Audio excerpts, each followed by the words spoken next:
Fala, turminha, tranquilos? Na videoaula de hoje eu vou ensinar para vocês um pouquinho sobre regra de 3. Bom, vou começar falando sobre o que é uma regra de 3, né? Vou explicar o que é uma grandeza também, a diferença entre grandezas diretamente proporcionais e inversamente proporcionais, como que faz para a gente identificar quando é diretamente proporcional e quando é inversamente proporcional. Vou dar um passo a passo para vocês resolverem uma regra de 3, um exercício de regra de 3. E vou dar dois exemplos.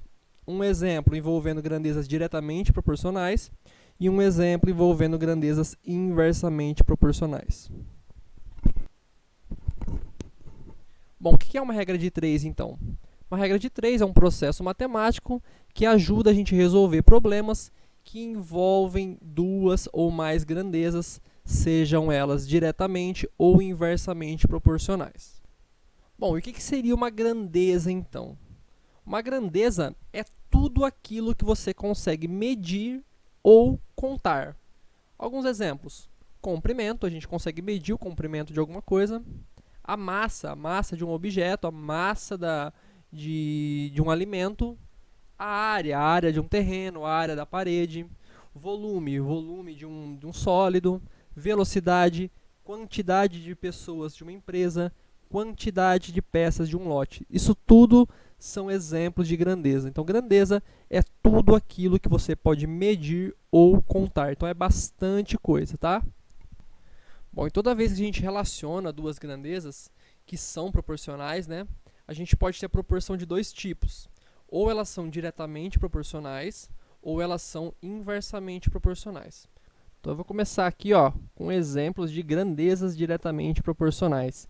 A gente costuma usar essa sigla aqui, ó, GDP, grandezas diretamente proporcionais. Então, vamos pensar num exemplo prático aqui, ó, relacionando as grandezas velocidade e distância. Então, vamos pensar numa viagem. Você está fazendo sua viagem e essa viagem você está fazendo a uma velocidade de 50 km por hora. Passado um determinado tempo, você se deslocou uma distância de 80 quilômetros. Se ao invés de você ter andado a uma velocidade de 50 km por hora, você tivesse andado a 100 km por hora, você dobrou a velocidade aqui, ó, é justo que você teria andado o dobro da distância, né? 160 quilômetros. Então, eu dobrei minha velocidade aqui, ó, e eu dobrei a minha distância. Então, essas duas grandezas aqui, ó, vão ser grandezas diretamente proporcionais. Por quê? Quando você aumenta a velocidade, obrigatoriamente, você aumenta a distância. Se você pensasse ao contrário também, se você tivesse diminuído a sua velocidade, você teria também diminuído a distância percorrida, concorda?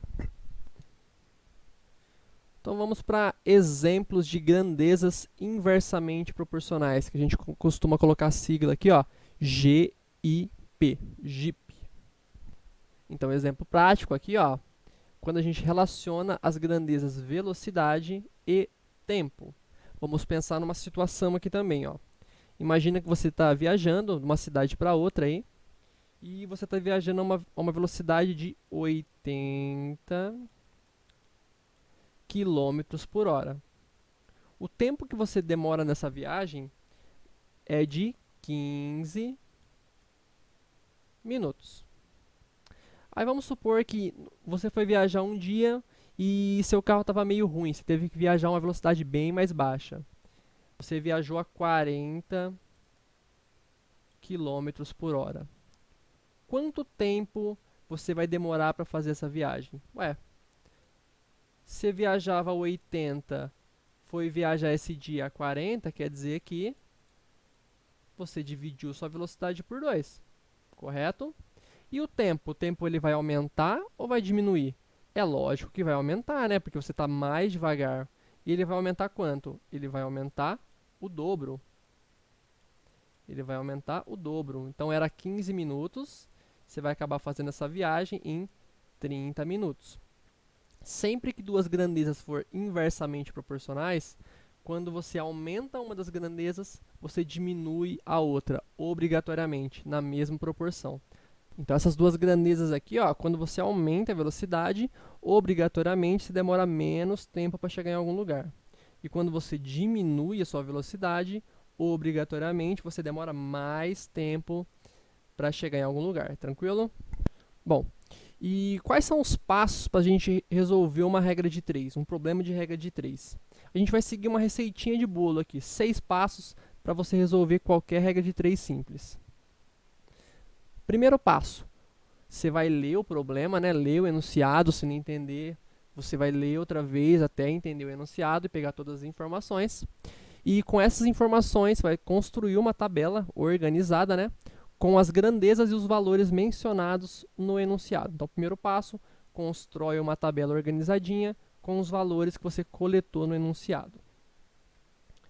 Segundo passo, verifique se as grandezas são diretamente proporcionais ou inversamente proporcionais. Se for diretamente, vai ter um jeito da gente fazer. Se for inversamente, vai mudar um pouquinho. Terceiro passo, monte a proporção.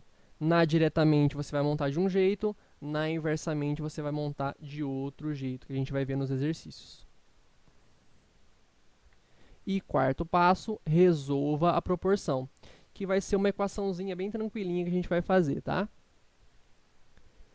Quinto passo, óbvio, né? Vai ter uma pergunta, então a gente tem que responder a pergunta. Não é só resolver a proporção lá e o valor que der já é a resposta. Não, vai ser feita uma pergunta e você tem que responder aquela pergunta. E o último passo é só correr pro abraço, que o exercício já é seu, tranquilo? Então vamos para um exercício aqui, ó. Vamos ver como é que funciona isso. Com 14 litros de tinta, podemos pintar uma parede de 35 metros quadrados. Quantos litros são necessários para pintar uma parede de 20 metros quadrados? Então, nesse problema aqui, eu estou relacionando duas grandezas. Primeira grandeza, litros de tinta. Segunda grandeza, área, que são os metros quadrados de parede. Para isso, a gente vai para o primeiro passo de resolver uma regra de 3. A gente monta uma tabela. Então, montamos uma tabela aqui, ó.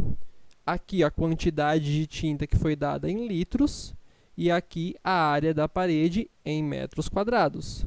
Vou preencher essa tabela aqui, ó, com informações que eu tive no enunciado. Então, ele me disse lá que 14 litros de tinta foi usado para pintar a parede de 35 metros quadrados. A gente consegue pintar a parede de 35 metros quadrados. Quantos litros de tinta? Então, eu não sei essa informação aqui, ó, eu não tenho essa informação. Quantos litros de tinta são necessários para pintar uma parede de 20 metros quadrados? Bom, agora a gente vai para a segunda parte para resolver esse probleminha de regra de 3, que é verificar se essas duas grandezas aqui, ó, quantidade de tinta e área da parede, se elas são diretamente proporcionais ou inversamente proporcionais. Você vai fazer uma perguntinha assim, ó. Quanto maior a quantidade de tinta que você tem, você pinta mais ou menos parede? Mais parede, né? Então, quanto mais tinta, você pinta mais parede. E quanto menos tinta você tem, você pinta mais ou menos parede? Menos parede. Então, quanto menos tinta, menos parede. Como as duas, quando uma cresce, a outra cresce, e quando uma diminui, a outra diminui também, a gente tem aqui uma GDP.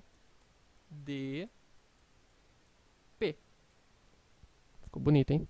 GDP, uma grandeza diretamente proporcional. E sempre que as grandezas forem diretamente proporcional, você vai montar a proporção do jeito que está aqui, ó. Então vai ficar assim, ó. 14 sobre x. Isso vai ser igual, aí você copia isso daqui, ó. 35 sobre 20. Para resolver isso aqui, você vai fazer o seguinte, ó, você vai multiplicar o 14 que está aqui, ó, você vai multiplicar ele pelo 20. E o 35 você vai multiplicar pelo x.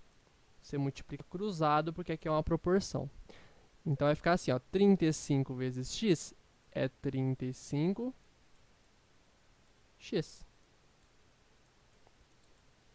14 vezes 20 dá 280.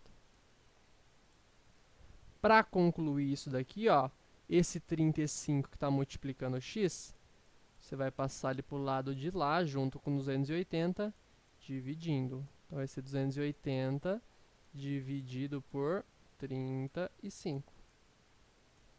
E 280 dividido por 35 dá 8.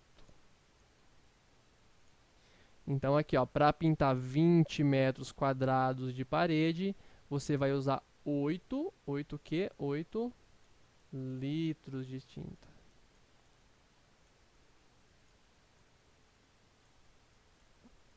Tranquilo? Então, primeiro passo, montei a tabela organizadinha. Segundo passo, verifiquei que são diretamente proporcionais. Terceiro passo, montei a proporção. Quarto passo, resolvi essa proporção, resolvi essa equação. E quinto passo, coloquei a resposta aqui, ó, 8 litros. Tranquilo? Próximo exemplo. Um automóvel a uma velocidade de 100 km por hora completa um percurso em 40 minutos. Em quantos minutos ele percorreria a mesma distância com a velocidade de 80 km por hora? Então, esse problema aqui, ó, eu tenho duas grandezas. Quais são elas? Velocidade e tempo. Então, aqui eu tenho 100 km por hora, ele faz o percurso em 40 minutos. Eu quero saber em quantos minutos ele vai fazer a mesma distância com 80 km por hora. Então, primeiro passo, montei a minha tabelinha. 100 km por hora, ele faz o percurso em 40 minutos. Então, eu coloco aqui, ó, 100 km por hora, ele faz o percurso em 40 minutos. Em quantos minutos? Então, aqui, ó, esse minuto aqui eu não sei, né? Em quantos minutos? Coloquei uma letra para eu poder fazer a equação. Ele percorreria a mesma distância com uma velocidade de 80 km por hora. Então, aqui, ó, eu coloco 80 km por hora. Completei a tabela. Agora eu vou verificar se essas grandezas, velocidade e tempo, são diretamente ou inversamente proporcionais. Bom, agora você vai fazer essa pergunta aqui, ó. Quanto maior for a sua velocidade, você completa um percurso em mais tempo ou em menos tempo? Em menos tempo. Quanto maior for a velocidade, menos tempo você gasta para percorrer um percurso. Ao contrário também vale. Quanto menor for sua velocidade, você vai completar um percurso fixo em mais tempo ou em menos tempo? Em mais tempo, né? Quanto menor for sua velocidade, você vai demorar mais tempo para fazer um percurso. Então, essas duas grandezas aqui, ó, velocidade e tempo, elas são grandezas inversamente proporcionais. E se elas são grandezas inversamente proporcionais, você vai montar a proporção assim, ó. Você vai manter uma das frações aqui, ó, 100 sobre 80, do jeito que está aqui, ó. Faz a fração do jeito que está aqui, ó. A segunda, você vai inverter a posição desses números aqui, ó, do número com a letra. Então, em cima eu vou colocar o x e embaixo eu vou colocar o 40. Então, sempre que for inversamente proporcional, GIP, você vai manter uma das frações aqui, ó, e a outra você vai inverter a posição. E agora, feito isso, é só você multiplicar cruzado aqui, ó. 100 vezes 40 e 80 vezes x. 80 vezes x dá 80x. 100 vezes 40 dá 4.000. Agora você pega esse 80 que está multiplicando x, passa para lá dividindo. Então vai ficar x é igual a 4.000 dividido por 80. Essa divisão eu posso simplificar o zero daqui com o zero daqui, né? E eu faço 400 dividido por 8, que dá 50. Então, no caso aqui, 50 minutos, né? 50 minutos, a gente vai demorar a uma velocidade de 80 km por hora. Nossa, ficou bom aqui, hein? Olha que alegria. Faz sentido, né? Se você diminuiu a sua velocidade, você vai aumentar o tempo da viagem. Tranquilo? Bom, então a aula foi basicamente isso. Espero ter te ajudado de alguma forma e tchau!